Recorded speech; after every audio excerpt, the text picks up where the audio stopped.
성도님들, 느헤미야 3장에는요 누가 뭐를 짓고 누가 어디를 세우고 라는 이런 예루살렘 성 재건 프로젝트에 관한 이야기가 나옵니다. 사실 예루살렘 성 프로젝트에 관한 이야기만 나오죠. 그런데 지난 주일에 이 본문에서 함께 또 은사에 맞춰서 그리고 칭찬과 격려라는 이렇게 세 가지 메시지를 전했잖아요. 그랬더니 예배 마치고 이제 점심 먹는데 우리 부목사님 중에 한 분이 이런 본문에서 메시지 찾아내는 게 참 신기하다 이렇게 이야기를 하시더라고요. 그런데요, 성경은 기본적으로 메시지의 책이기 때문에 뚫어지게 보고 있으면 보이는 게 있습니다. 물론 안 보여서 되게 답답할 때도 있는데요, 뚫어지게 쳐다보고 있으면 하나님께서 보여주는 게 있을 때가 있습니다.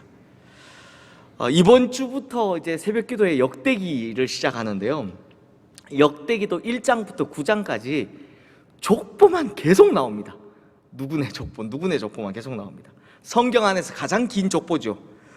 대체 저 족보 가지고 무슨 메시지를 전할까 싶으시겠지만, 그럼에도 뚫어지게 쳐다보면 성경이 전달하는 메시지가 보이더라고요.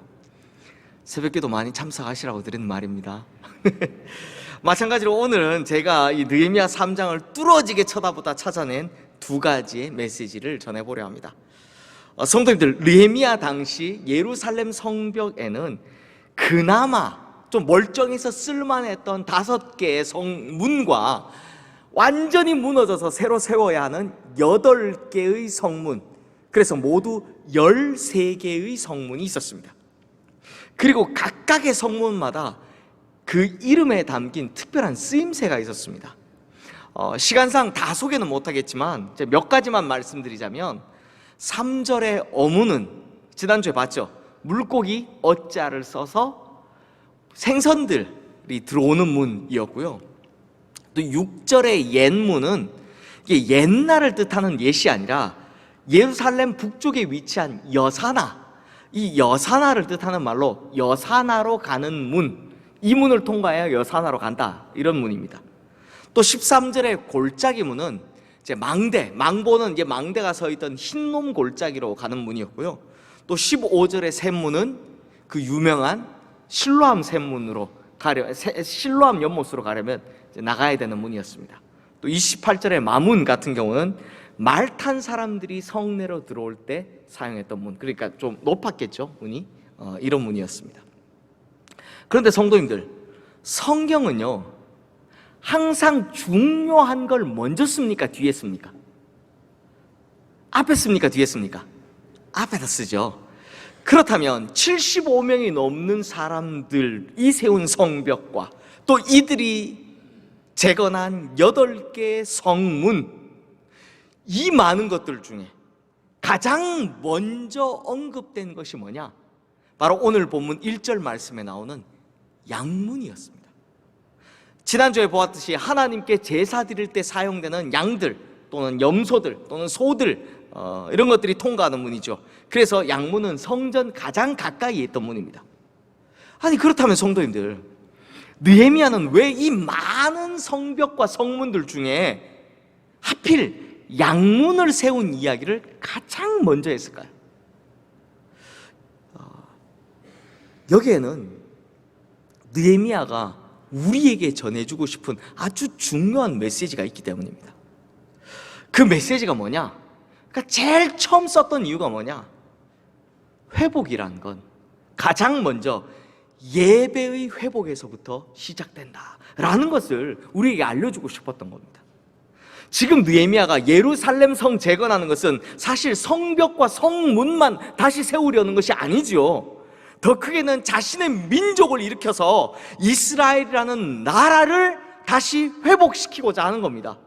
그러니 자신의 나라를 다시 세우는 것에 있어서 가장 중요한 것, 또 가장 먼저 해야 할 것은 뭐다? 바로 예배의 회복이다. 이 메시지를 전하고 싶은 겁니다. 그러므로 회복이라는 대전제에 예배가 얼마나 중요한 것인지를 느헤미야가요 우리에게 꼭 말해주고 싶었던 겁니다. 더 구체적으로 말하자면 잃어버린 예배의 회복이 자신이나 또는 나라나 민족, 이 모든 것을 회복시킨다는 것을 느헤미야가 말하고 싶었던 거죠. 그렇다면 성도님들, 무너진 우리의 신앙을 회복하려면 가장 먼저 해야 할 것이 무엇이겠습니까? 바로 예배의 회복입니다. 무너진 우리의 삶이 회복되려면 가장 먼저 해야 하는 것이 무엇이겠습니까? 역시나 예배의 회복입니다. 또 무너진 교회가 회복하려면 가장 우선되어야 할 전제가 무엇이겠습니까? 바로 예배의 회복입니다.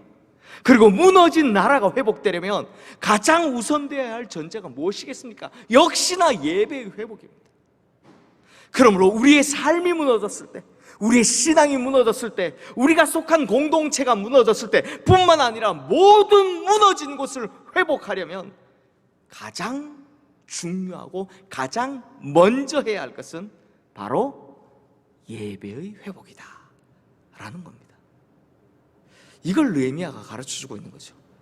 그러므로 그냥 핸드폰이나 보면서 혹은 졸면서 막 건성건성 드리는 것이 아니라, 또는 막 의무감에 억지로 앉아 있기만 하는 것이 아니라, 하나님 말씀에 귀를 기울여서 그 말씀이 우리의 귀를 울리는 예배, 하나님의 임재 앞에 엎드려서 진짜 하나님을 만날 수 있는 예배, 이런 예배를 회복해야 우리의 모든 무너진 곳이 회복된다라는 것입니다.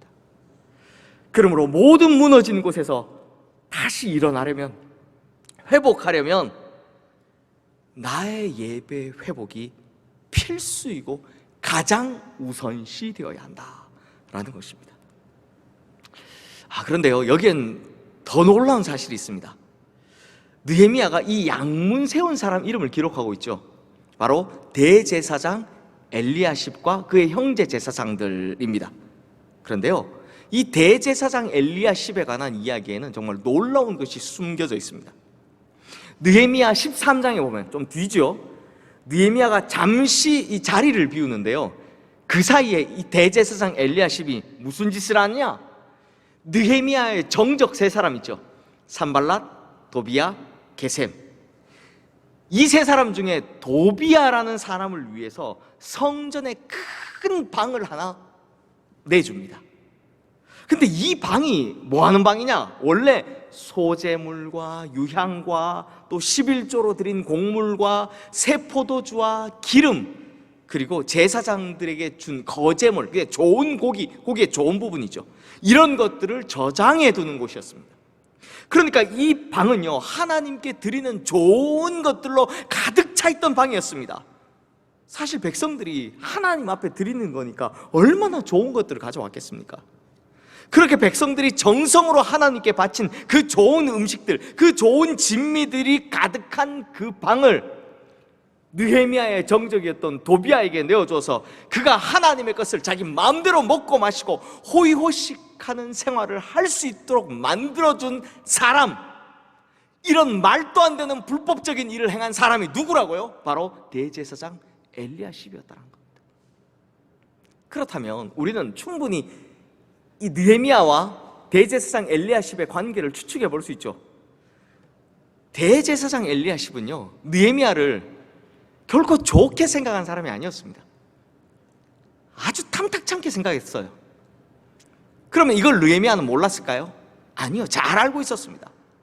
그러므로 한 명은 유대의 총독으로 있고 한 명은 유대의 대제사장으로 있는 이 두 사람의 관계가 얼마나 가시방석 같았겠습니까? 그렇다면 성도님들, 보통 사람 같았으면 이러한 기록을 남길 때 어떻게 했겠습니까? 일반적인 사람이었다면요, 어떻게든 이 엘리야십의 공로를 폄하하고 싶었을 겁니다. 좋게 안 써줬을 것 같습니다. 그래도 기록으로 남겨야 하기에 쓰긴 써야 했다면 엘리야십의 이름을 제일 끝에다, 저 끝에다가 썼을 것 같습니다. 그럼에도 느헤미야는 어떻게 했다고요? 대제사장 엘리야십의 이름을 제일 위에다, 제일 먼저 기록해 줍니다. 어떻게 이럴 수 있었을까요? 느헤미야에겐요, 사적인 감정보다 예배의 회복이라는 메시지를 전하는 것이 훨씬 더 중요했기 때문입니다. 즉 본인의 감정보다는 예배 회복이 먼저였고, 그래서 느헤미야는 본인의 분노나 미움이라는 감정을 앞세우기보단 나라와 민족의 회복을 위해 예배가 먼저였다라는 겁니다. 그러므로 성도님들, 누구 때문에 내가, 그 사람 때문에 내가 은혜가 안 된다, 이러한 원망이 아니라 내 안에 있는 예배의 회복이 먼저입니다. 아니, 생각해 보십시오. 누구 때문에 내가 그 사람 때문에 하고 남탓만 하다가 예배 회복의 기회를 놓쳐버리고 예배 회복의 시기가 늦어지면 누구만 손해입니까? 그 사람 손해입니까? 내 손해입니까? 내 손해죠. 자기만 손해입니다. 그러므로 내 안의 예배 회복, 거룩한 성전인 내가 하나님과의 관계를 회복하는 것, 이것이 우리 성도님들에게 최우선 순위가 되기를, 그래서 나뿐만 아니라 나와 관계된 모든 자리에서 진정한 회복을 누리게 되시기를 주님의 이름으로 축원합니다. 그리고 이제 예배 회복 다음으로 느헤미야가 전하고 싶었던 메시지 한 가지를 더 살펴보도록 하겠습니다. 성도님들, 느헤미야 3장 전체를 보면 예루살렘 성 재건 프로젝트에 참여한 한 75명 이상의 사람들과 38개의 가문들이 나옵니다. 그리고 이 사람들이 성벽 전체를 42개의 공구로 나누거든요. 그러니까 38개 가문이 42개의 공구니까 대략 한 가문이 한 공구씩 맡아서 이 성을 재건하는 걸 볼 수 있습니다. 그리고 이들을 소개하는 데 보면 지방을 다스리는 이, 혹은 지방의 절반을 다스리는 이라는 말이 많이 나오는 걸 보면요, 아무래도 이 성벽 재건을 자비량으로 했으니까 돈이 좀 있는 권력자들이 많이 참여했던 것을 볼 수 있고요. 또 12절 말씀에 보면 살룸과 그의 딸들이 중수하였다라고 하는 걸 보면 여인들도, 그 시대 참 여인들이 하기 힘든데 여인들도 나와서 이 일에 참여했다는 것을 볼 수 있습니다.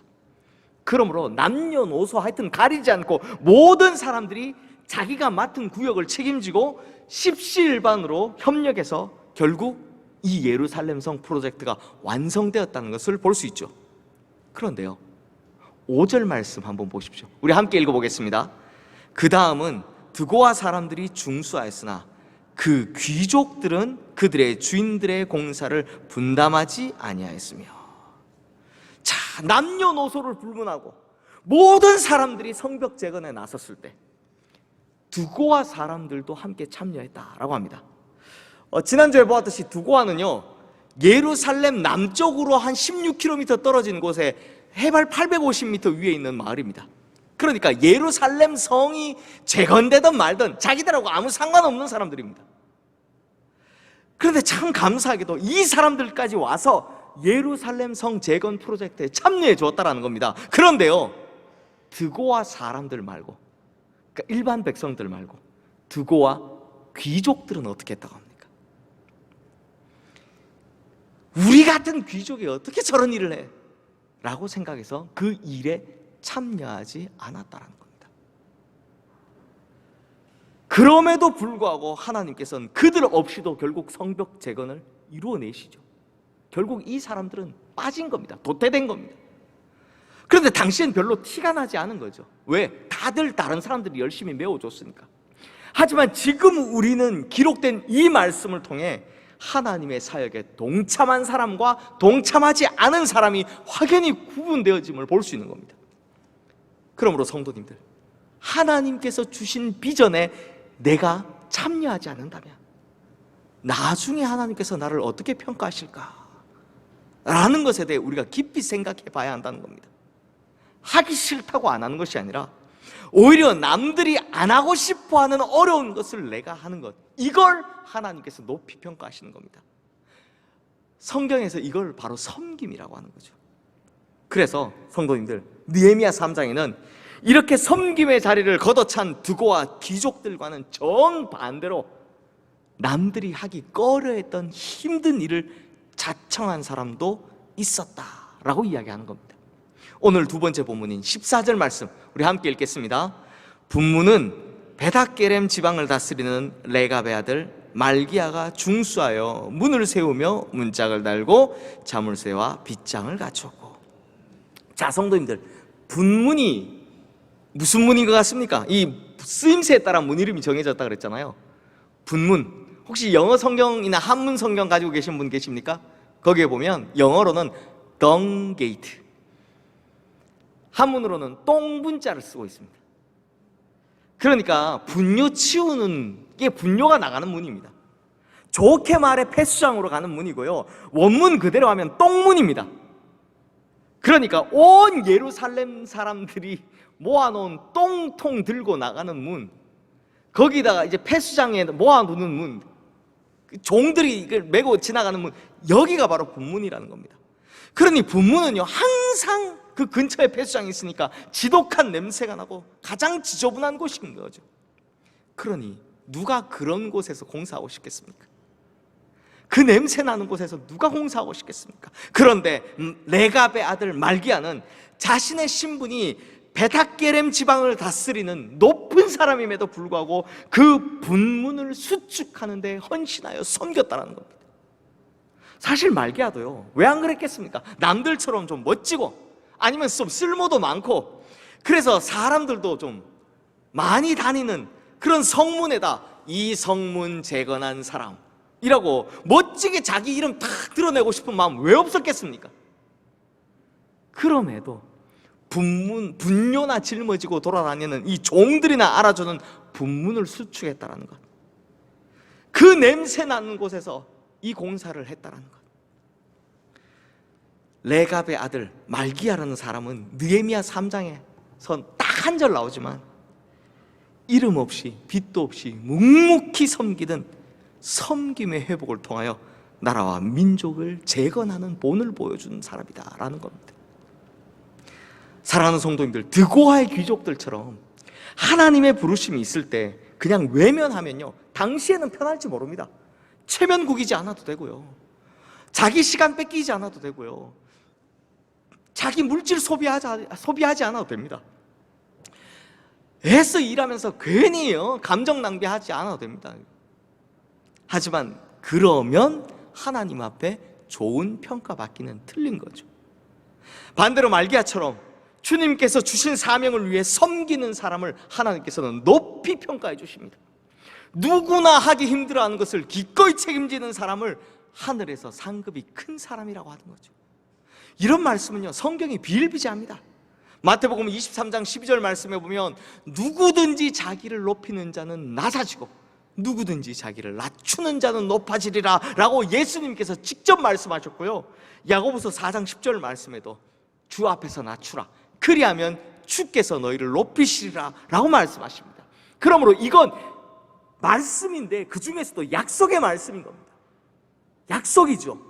그런데 문제는 이런 약속의 말씀이 성경이 무수하게 많다라는 걸 알면서도 대체 천국 상급받기가 싫으신 건지, 자기 이름이 드러나진 않고 힘들기만 하지 별로 인정받지 못하는 일이라면 무조건 안 하려고만 하는 이 두고아의 귀족들 같은 성도가 말기야 같이 섬기는 성도들보다 훨씬 더 많은 것이 교회의 현실이더라라는 겁니다.